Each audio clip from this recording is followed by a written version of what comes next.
Hello and welcome back to the Fight and Talk 2 channel with myself, Mr. Fighting Talk, joined as always by the fantastic co-host of the show over in Casual Corner. How are we doing, George? All good, mate. All good, thank you. You all good? I'm very well, thank you. I'm a little bit tired. It was a long day, but I am still living off of the hype from the weekend. We saw some fantastic stuff at 261, and it is going to be hard to live up to what we saw at the weekend. We had drop foot, we had ankle snaps, we had head kick knockouts, we had everything that a card would have. It's just, I'm just lost for words on how excited I was at the weekend, and I'm probably still a little bit tired from staying awake till 5:30 in the morning watching it. But this weekend we have Dominic Reyes versus Prochazka. Right, I'm not going to get the pronunciation right. I'm sure George is going to murder it just as much as I am. But this card seems like it's all riding on the name at the top and somewhat the co-main because we've got Cub Swanson in there. But what are you looking forward to the weekend, George? Well, like you said, man, it's all about the main event, I think. I think you can't go wrong with that one. It's a big one at light heavyweight, number 3 and number 5 in the world ranked. So you could potentially, looking at a potential title eliminator, maybe the winner gets Blachowicz and Glover at some point at the start of next year. But when I look at this fight, and I think people at times I've been a bit like harsh on Dominic Reyes. I've kind of like given him a bit of slack. I said he was like I thought he had the worst year last year. And what my problem with Dominic Reyes is that I feel like he has an overhyped opinion of himself, that he thinks that he's better than he is, and he needs to potentially just let that go a little bit and just concentrate on fighting. I think the winning rounds against John Jones back in February last year was the kind of like, I'm really good, but you still lost the fight. And I think he was kind of told by everybody that when he fought Blachowicz that this was just a turn up and you'll win job. And it was far from that. He got absolutely annihilated by Blachowicz. I hope that potentially in the last 6 months he's gone away and has just concentrated fully on fighting. But I mean, they're putting him in there against an absolute killer in Jiri Prochazka, or as I like to call him, Jiri on the lagers, because he, as everyone might have seen, he's been drinking Pilsners on the way to fight week, which is a fantastic move by him. But I think he's on like a 12-fight winning streak. He's an ex-Ryzen champion. This is a serious guy. And what I like most about him is that he's really unorthodox. You're not actually quite sure what you're going to get from him. And so that's probably the hardest thing for Dominic Reyes to prepare for this weekend, is that he's just not quite sure how he's going to come out and perform. But any guy on their UFC debut who smokes Volkan Ozdemir and destroys him deserves some credit and deserves a bit of respect. And I just think that this guy is gonna beat Dominic Reyes. I think he's gonna knock him out. And I think next year we're probably gonna see a Blachowicz Prochazka fight here in Europe on European time, loads of fans. It's gonna be a huge fight at light heavyweight for the title. I mean, that's the dream, isn't it? That's the dream, to have 2 European fighters kind of pitching it together and see who's taking home the belt. But I get what you mean with Reyes. I feel like he came out of nowhere, did nothing, and then he just kind of went back under his shell for a little bit. Do you know what I mean? He looks like one of them things from Men in Black 2, the weird looking, he's got like the longest torso in the world. Like he'd be a really great swimmer, but it's just, I don't know what it is. He's just got a face that I dislike. It might be his hairline. I don't know what it is. Or like you say, his overinflated, sense of, godliness. But he did win rounds against Jones. That's the thing. Jones took his shots, ate them, and continued to move on. But I feel like Blachowicz just completely steamrolled him. Those leg kicks, the body kicks as well. He obviously had the big welts on his rib cage. And I think he's a very knockoutable person, if that's even a word. Do you know what I mean? He leaves his chin in the air quite a lot. I feel like he will get dinked at some point. But how long has Jiri been in the UFC? It cannot be long. One fight. That's it. One fight. I feel like I've never seen this guy before, but he's obviously got a lot of hype around him coming from different organizations. But sometimes people come over from the UFC, come over from different organizations into the UFC, as we know. Some do really well, Michael Chandler. Other people don't do so well, Ben Askren. So Yeah. I really think it could go either way, this one. But the man on the beers, if he's drinking beers, he's clearly very confident in his style and in his preparation to the fight as well. So you think that Reyes is going to get knocked out clean here? Yeah, I just think, like you said about Michael Chandler as well, that's another good example. I just think when a guy comes into the UFC on debut, fights a top 10 guy, and Volkan Ozdemir, you don't knock him out easily, like, and you absolutely annihilate him. Like, instantly, my mind starts thinking, like, this guy's he's a serious problem for people. And like you just said, I think Reyes has that kind of chin that makes him not easy to knock out, but a bit more susceptible to it. And I just think at some point in those 25 minutes, Prochazka is going to find that kind of shot that he found against Ozdemir, and it's going to cause Reyes all kinds of problems. And I just see it happening. You know, maybe round 3, round 4, Prochazka catching him and putting him to sleep. See, I think it's going to be earlier than that. You know, I think Prochazka is going to come in and really put the works on him straight away. And Reyes is not a quick starter, is he? We obviously went 5 rounds with John Jones, and he obviously got better kind of in the middle towards the end of the fight as well. So I think we're going to see an early night here. I really, well, a part of me hopes it's going to be an early night because usually it's around the mid-morning kind of time scale for us. But I think it's going to be a good one. And Jury's going to want to go out there and make a bit of noise and kind of cement his name in the minds of all the UFC fans as well. I just think if Jury on the lagers comes out and he absolutely and he knocks another geezer out and then goes, well, look, I've knocked 2 guys out here. I'm now ranked 3 in the world.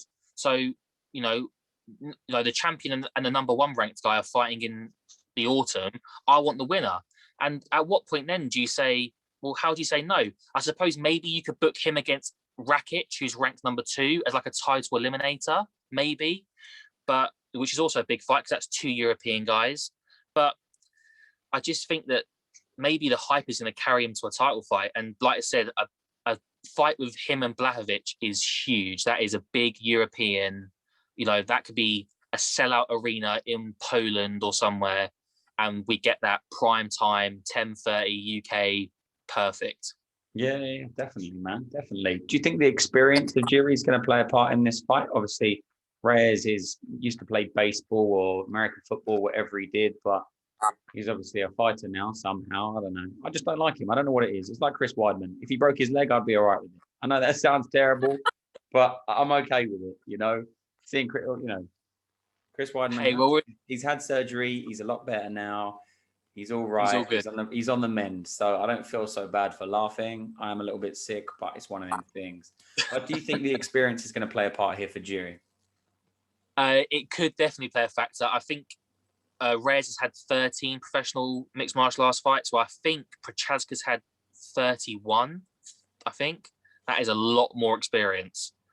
So it could play a part. I'm not his biggest fan either. I just think there's an overinflated hype about Dominic Reyes. And I'd love nothing more to be proved completely wrong on Saturday. But I just don't see it. I don't see Dominic Reyes becoming some long-lasting light heavyweight UFC champion. I don't think that's possible. But maybe I'll be proved wrong. But I think Prochazka gets this one. Yeah, I'm with you, man. I think Prochazka gets an early knockout.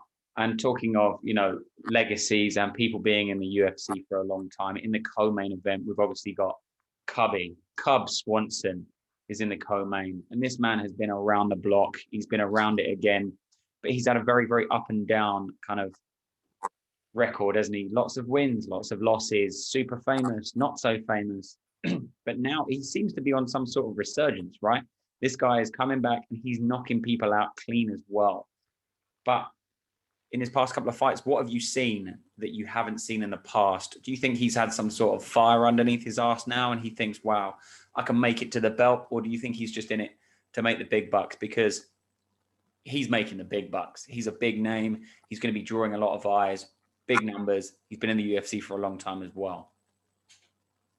Yeah, well, he's certainly in it for the money now, I think. I don't think a title run is on the cards. I think, like you said, though, I think the fire got lit under Cub Swanson when he lost those kind of fights consistently. And I think he was at the point then where they were saying to him, you've got to win, otherwise we're going to have to cut you. And I think he's kind of got to the point where he's obviously got a strong enough mentality to go, oh man, I don't want that to happen. So I need to find something here. I need to find something. And the last two performances have looked pretty promising. They have looked pretty good. But typical of his career, he kind of wins a few, loses a few. It's an up and down kind of thing to Cub Swanson. And so I think when I think about this fight and the guy who he's fighting as well, I just think this might be the kind of classic kind of, I've had a good couple of wins, but now here comes the loss. And it won't mean he gets cut. It won't mean he gets chucked out of the UFC, but it just will be classic of kind of Swanson's career. He's certainly there for the money. He is getting paid big money probably to turn up and fight. So that's where he is, you know, and I don't hate on people who are there now to kind of pick up checks and say, see you later. But I just feel like this is a kind of layup fight for Chikadze. It has that feel to it. And that's no disrespect to Swanson, because like I said, he's on a bit of a resurgence, but this guy is coming through. At the same time, though, he hasn't really beaten anybody. So this is his chance to kind of put a big name on the list and say, look, I've beaten Cub Swanson, so people got to start taking me a bit more seriously. You know, he had that great victory over Jamie Simmons back in the autumn, of which I think was on the Glover Thiago Santos card. So that was like October, September time, I think. Yeah. But yeah, he definitely needs that kind of bigger name to kind of like, for people, especially the American audience, to start taking notice of him. And maybe this weekend, Cub Swanson's going to be the victim. Yeah, no, I can see it, man. I can see it. Chikadze is one of them names that we've kind of heard over the past couple of months. He seems to be this up and coming kind of rise of these Georgian fighters, doesn't he? Along with, who's the other gentleman? Who's the other guy that moves around weight classes? You've got Topuria, you've got Delidze. Devashili, who's on this card as well. There's a good crop of them. Yeah, exactly. And I think, you know, these guys have got so much to prove as well, coming from a smaller country or a lesser well-known in the MMA community country as well. They've got to come out and they've got to make a bit of noise. This guy's 12-2 coming into this fight. Cub Swanson is 27-11. So it's almost a little test for Cub Swanson, as in like, right, we're going to pitch you up against someone that's relatively up and coming. If you can beat them, then we're making a bit of noise and we're moving forward. And on the other side of that, for Chikadze, it's right, if you can beat this other guy, you know, whoever gets the win this weekend is really going to put themselves into the rankings a little bit higher, you know, and then obviously into the people's minds as well. Yeah, definitely. I mean, look, Cub needs to continue to win, to continue to get bigger fights and bigger paychecks. That's a simple fact for his side. And for Chikadze's side, like I said, he needs to announce himself to the US audience. They're the guys that have the most eyeballs on this, you know. And so whenever Cub Swanson 100% provides you with it, it's like I was saying earlier, going a bit off piece there on the group chat, the Nick Diaz-Chimaev thing makes sense because of the eyeballs that it brings to Chimaev. You know, these guys from these smaller countries or these smaller nations need those like kind of old school fighters that all the fans love. And people love, obviously, the Diaz brothers and they love Cub Swanson. Yeah. But the Chikadze needs that win to kind of elevate himself further along the chain. Yeah, I completely agree. And another guy on the card, the next fight down is a guy that needs a win as well after his, I wasn't knocked out and then I was knocked out. And then in the second fight, he really got knocked out, you know, in Yon Kutalaba.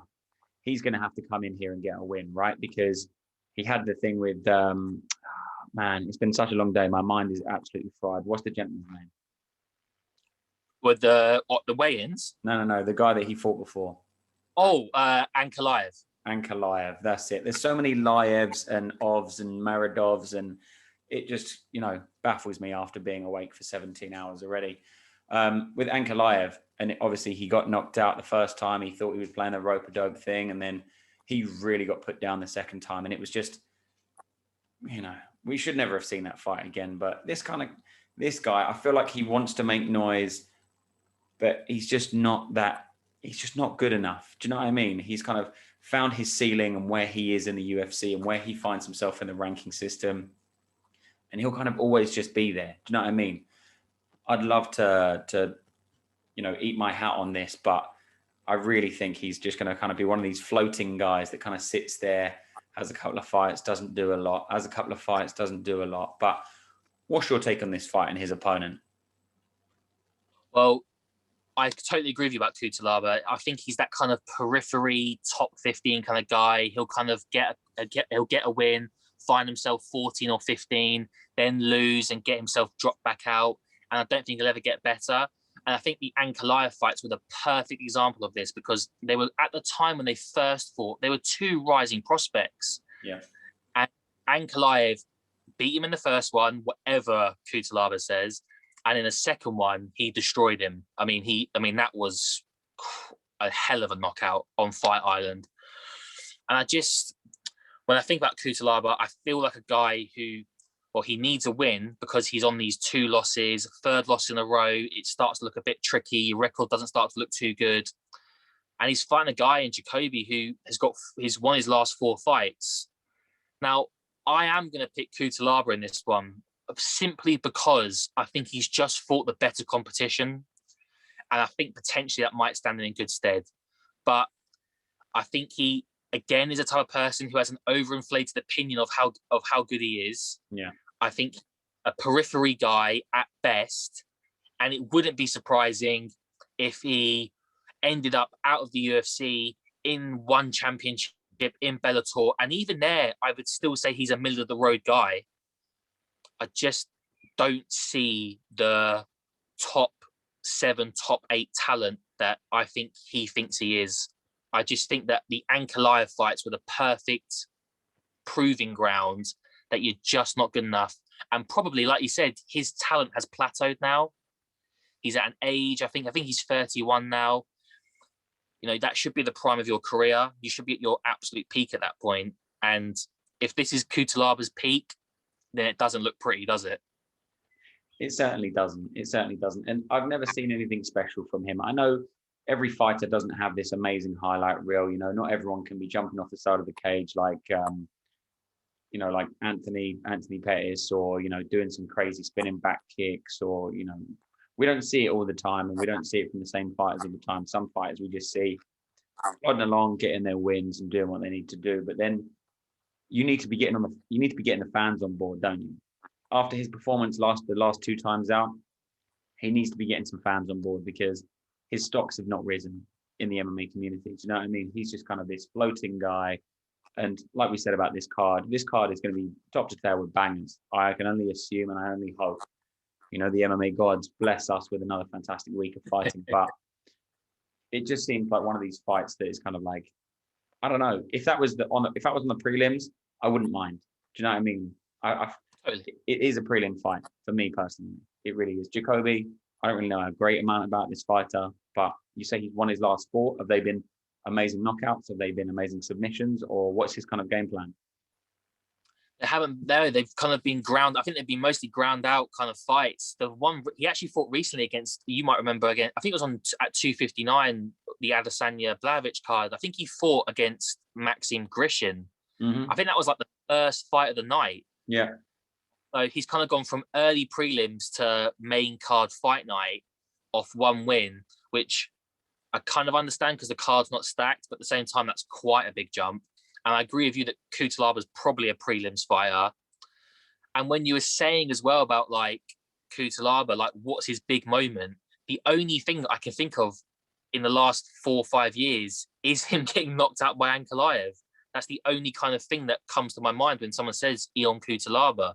So it's not a pretty picture, but I just think that perhaps he'll win this one because of the fact he's had a bit more time in the octagon with better competition.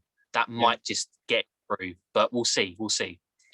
Obviously, like we said, this card isn't massively stacked, and we were spoiled last weekend. Do you know what I mean, with the cards that we had? But are the UFC kind of diluting the cards and the amount of shows they're putting on? Because we do a pre-fight breakdown, we do a post-fight breakdown every week, and I feel like I feel like it's never ending. I feel like we've only had like 1 or 2 weeks break this year, and we've been going solid since January, with this show. And but do you think the UFC are trying to put on so many shows and try and fill all these commitments that we get these cards that are almost floating? They're floating cards, aren't they? Even Reyes versus Jiri is not a huge card. That's not a main event, in my opinion. No, it's certainly not. And if that was on like a numbered card, it would be on the main card, but it certainly wouldn't be anywhere near the main event. Yeah. So that is what it is. But I mean, compared to other promotions, the UFC put on way more shows. Mm-hmm. That's why they're the best in the world, I suppose, because they're putting on fights every Saturday night. So I guess we have to take a bit of the rough of the smooth on this kind of thing. But at the same time, like, Reyes Prochazka isn't hideous. I mean, next weekend when we do the pre-fight, we'll be talking about Sandhagen Dillashaw. That's massive. Then it's 262, and we all know that's obviously lightweight title fight. Leon Edwards is back. I think the week after that is Cody Garbrandt against Rob Font. So there are big fights, and they are putting them out pretty regularly. But the problem is on these fight night cards is that once the main and co-main go, you start to then drop off a little bit, don't you? I mean, when you look at this one, there's, you're not too excited about seeing, no offense to the girls, but Botello against Carolina. I mean, I'm not going to stay out for that one. If I'm being honest. No, I'm with you, man. I'm with you. So while we're on the subject, right? Who's in Crush Corner this week and why are they there? Right, Crush Corner this week. I'm going to go for a fight. I'm going to go for Strickland against Jotko, which doesn't seem like the biggest crush in the world, I should have, but I quite like the fight because it's so close. I've just been looking online before we got on to do the podcast, and this is the number 17 and number 18 ranked middleweight in the world. They've both got pretty spectacular records, I think. 22-3 and 22-4 is no joke. That's very impressive for mixed martial arts. And if you're 17 and 18 in the world, a win here gets you very close to being ranked in the top 15. So for both these guys, it's a big fight. Now, I've got my notes here that Sean Strickland, obviously in his 3 losses. Now, his 3 losses have been to Kamaru Usman, Santiago Ponzinibbio, and Eluziao. He's only ever lost to 3 absolute legit fighters. So Murderers. Yeah, completely. Absolutely. So you've got to say that, Sean Strickland might find himself very soon inside the top 15. Jotko was, I think he was 19-1 at one point and then lost 3 in a row. And then he's won his last 3. So he's kind of made a bit of resurgence. But when I look at this fight, I really like Sean Strickland in this one. But there's been a lot of decision wins on his record. And I think this is going to go the same way because it's so close. And so this week, I'm going to put Sean Strickland in Crush Corner. And I'm going to say that he wins. He gets himself another fight against a guy in the 10 to 15 bracket. And he finds himself in the top 15 come the autumn.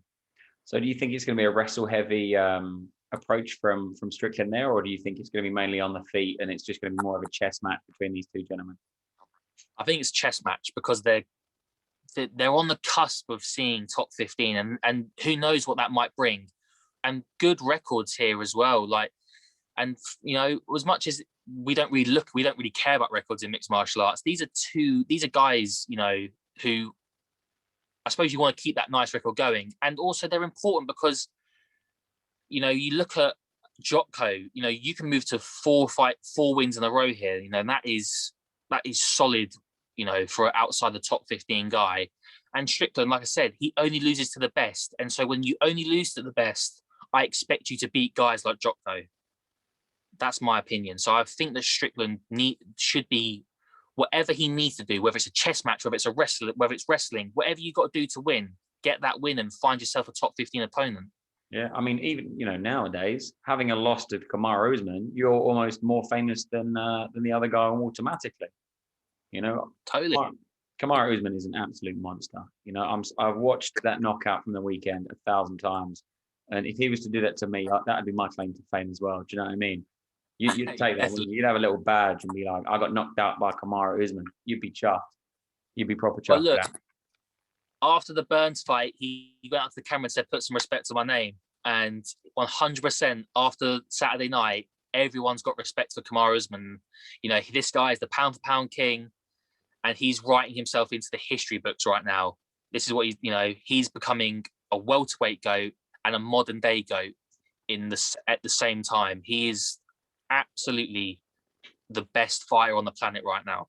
Absolutely, man. And then we're just going to digress a little bit from this fight night card, but he obviously said he wanted to fight Rob Whittaker up at 185. But what do you make of that fight? Because Rob's an absolute killer, fantastic defense as well.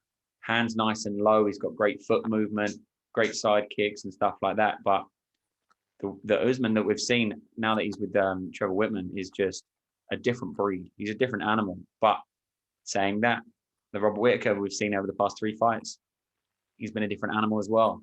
Where do you see that fight going, and how do you see it playing out? Man, that's a real tough one to think about, because Usman heads into unknown waters, and you're fighting a guy who is, undoubtedly one of the best middleweights on the planet.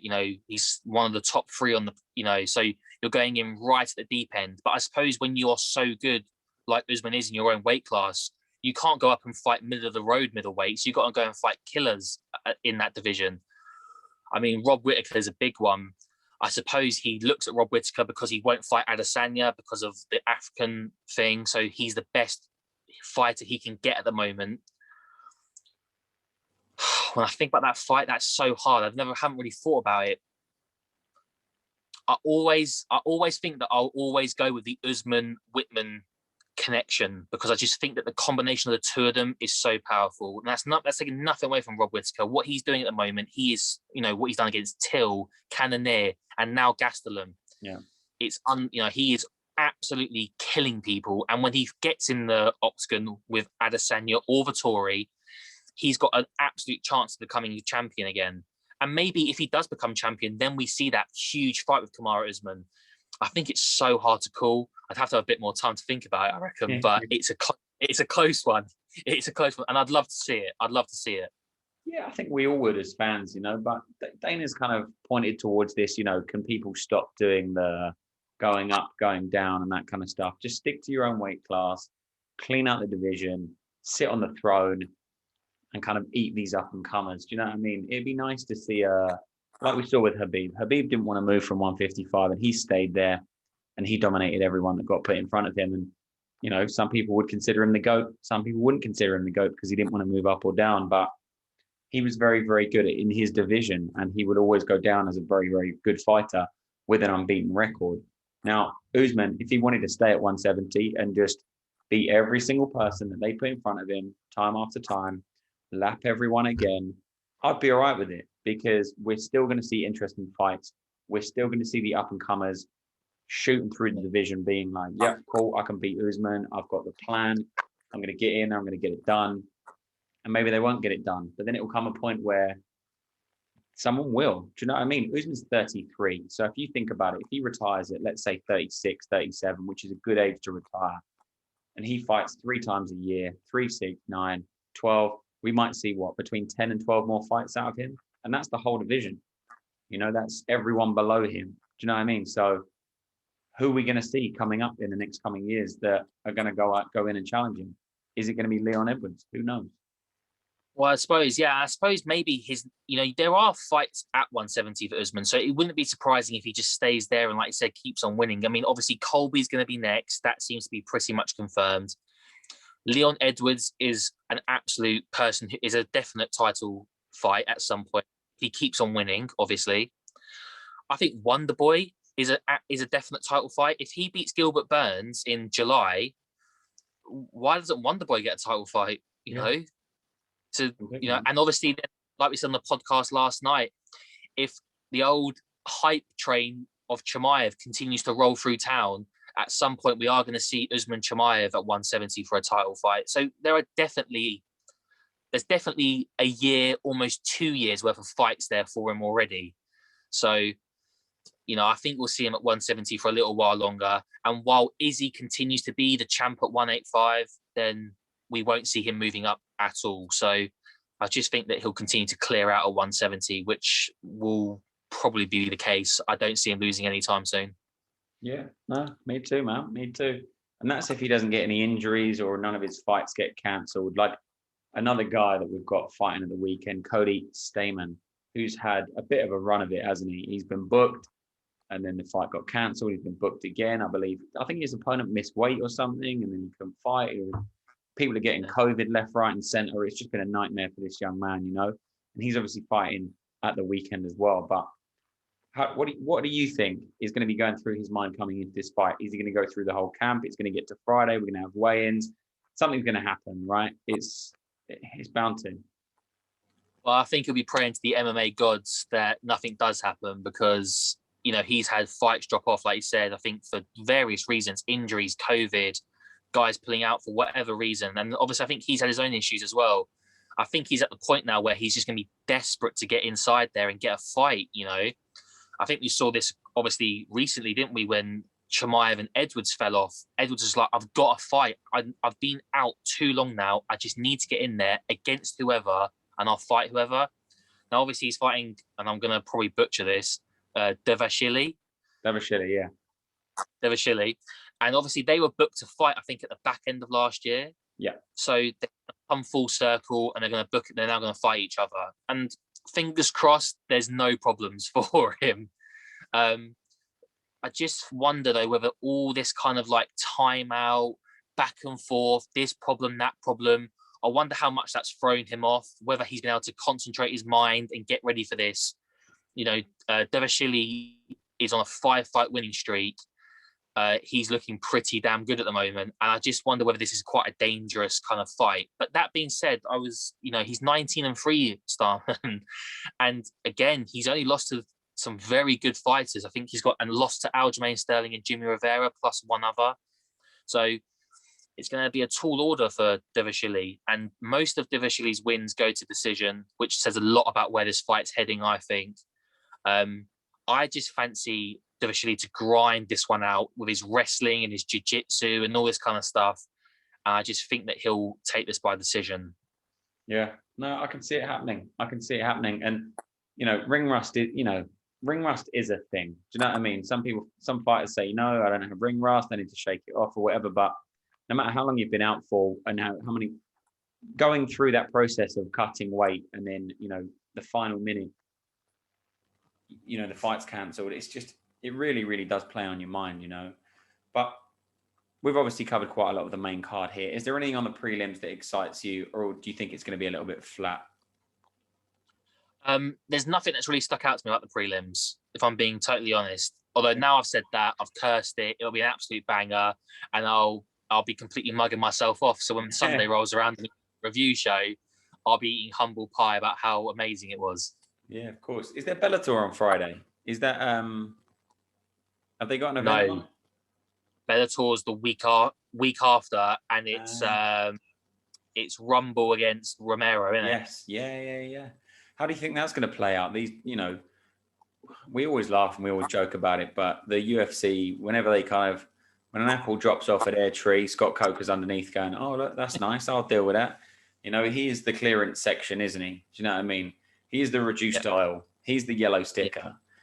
Yeah. He's the Lidl. Yeah, the Lidl, man. Hey, nothing wrong with Lidl. I shop in Lidl. There's nothing wrong with that.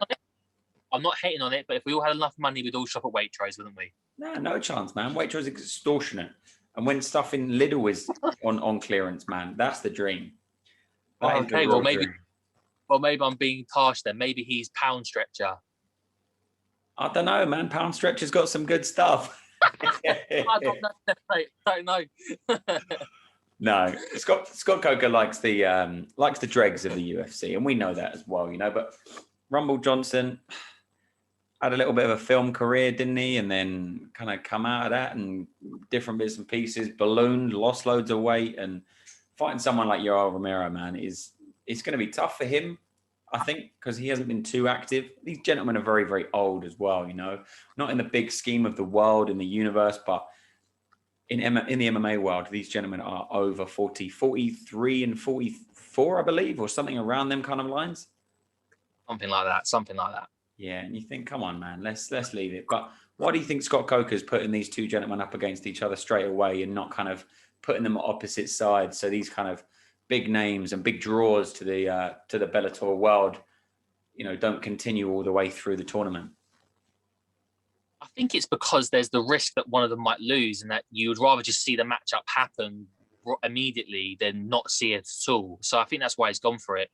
I've got to be honest though, like having watched Bellator the last few weeks, this light heavyweight tournament has failed to live up to the hype so far. It's been pretty dire and mediocre, and maybe Rumble and Romero is the one to kind of ignite it. Who knows? But I said this 3 weeks ago. This is just a tournament to further Vadim Nenkov as this unbelievable light heavyweight who Bellator say they've got the best light heavyweight in the world because he's beaten Rumble, Romero, or whoever it is, or Corey Anderson, and he's the best. It's like, well, well, if he's the best, then I want to see him fight like a Prochazka or a Rakic or a Blachowicz. That's the kind of people like. When it was announced, it was like, oh my God, this is going to be great. This is a really good move by the tour, and it hasn't quite delivered yet. Now, obviously, it's only the quarterfinals. The semifinals could really kick off, and we could see an amazing kind of final. We could see like a Nemkov against the Romero, and that would be a great fight. But so far, hasn't lived up to the hype. And I think there are other fights in Bellator which, for me personally, are just a little bit more interesting. Yeah, it's a real shame that Bellator, even being on the BBC, they still can't seem to capture the MMA community. When you have a look on Twitter, you have a look on social media and stuff, people are tweeting more about these tiny little nichey kind of LFC kind of stuff, LFC 95, and you think, I've never even heard of this. How do they get to 95? I haven't even seen 1 or 5. But then Bellator is considered the number 2 in the European kind of market, and it's like, come on, give me something, give me a little bit more. But do you think it's because we can't have fans? We can't have, and obviously they took so long to get back as well, didn't they? They took so long to get back to actually putting some events on, and I think they do about a third or 2/3 of the events that the UFC put on. So we're not seeing it as frequently. Yeah, it's definitely a problem because by the time Bellator came back this year, we'd seen some amazing cards, hadn't we? We'd seen some brilliant like fights. So, and I just think they get lost in that. Now, we all know as mixed martial arts fans that Bellator can't compete with the UFC, and that's totally fine. But when you've got some golden nuggets, because Bellator do have some golden nuggets, 100%. utilize that and enhance it. So when the BBC get Bellator, make it a proper show, And if you've got big fights coming up, don't put them on now. Wait till you have fans back in the arenas. Try and make it like more than you're currently doing it. I've always said that I never thought Bellator were very good at promoting their own fights. Yeah. I almost forget that they're happening until they actually happen. Like, well, with the UFC, that Conor Dustin, for example, is happening July the 10th in Las Vegas. It's done. It's on, and they won't shut up about it. Well, and look, it's not as big a fight, but Pitbull against AJ McKee at some point later on in the year is a huge fight in Bellator. It's a massive fight. It's the first time in a long time that Pitbull could genuinely lose to somebody. But I just feel like it'll go under the radar and they won't mention it until it actually happens. It's like, make more of a song and dance about it. It's a big fight. MMA fans will watch it. And the other one is Douglas Lima against Yaroslav Amosov. That's another huge fight in Bellator. But I just think there's something lost about Bellator. They just don't seem to push it as hard as they could do for whatever reason. It's because they're spending all their money on actually paying their fighters. That's probably the main thing. So even on the prelims, they're making 10 and 10 or 12 and 12 or whatever. Whereas over in the UFC, it's like thanks for turning up. Here's a handshake. But I completely get where you're coming from, man. And if anything, after the Pitbull AJ McKee fight, it'll be the week after. They'll go, oh yeah, we had that last week, and you'll go, really? I didn't realize, because it just would have been, flown out, and no one would have known about it. And do you know what they'll say as well? They'll say if AJ McKee beats Pitbull, and AJ McKee's contract with Bellator is running out, all people will say is, well, are you coming to the UFC then? Yeah. That's all people will say. And you can be damn sure that he'll sign there.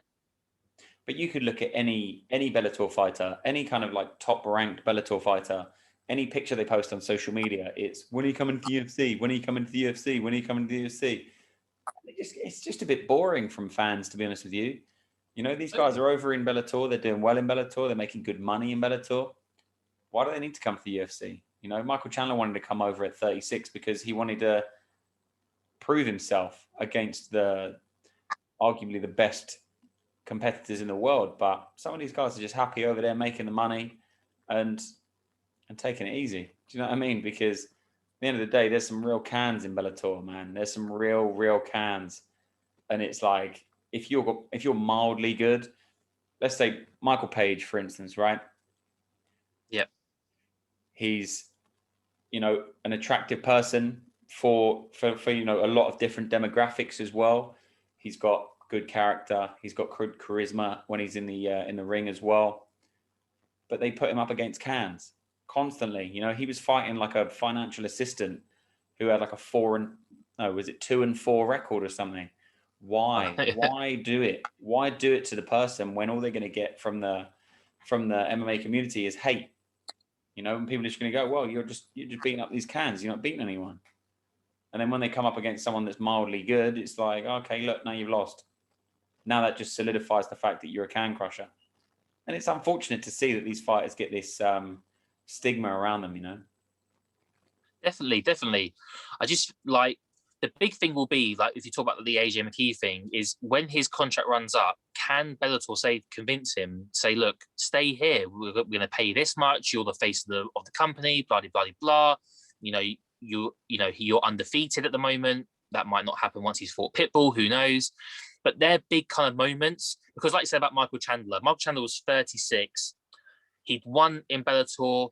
Now it was a perfect time to go to the UFC, see if you can compete in the UFC. And if you can't, you can't. If you can, you can. And we'll find out, obviously, on May the 15th if he really can. Mm-hmm. But AJ McKee's like 26, 27 years old. He hasn't even hit the prime of his career. So can you convince a guy who looks extremely talented to stay where he is and make his career in Bellator, not the UFC?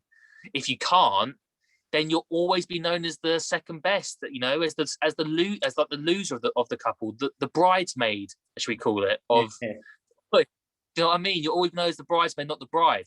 Yeah. And if you keep him and you keep talent like that, people will take notice of that and they'll respect that, But it'll be interesting to see whether that actually does happen. Yeah, it will be. It will be. And now we've spoken about it, I'll probably watch Bellator next week as well. Maybe if I can find it on the iPlayer, then I'll watch it. Because sometimes it doesn't even come up on the schedule. It really annoys me that it doesn't come up on the schedule. And Bellator have got a little app as well, but the app doesn't seem to work, and it's like, it's just they make it very difficult to be a fan. I think, especially for Europeans, they make it very, very difficult to follow the organization and to be a fan of any sort of fighter and any person in that organization.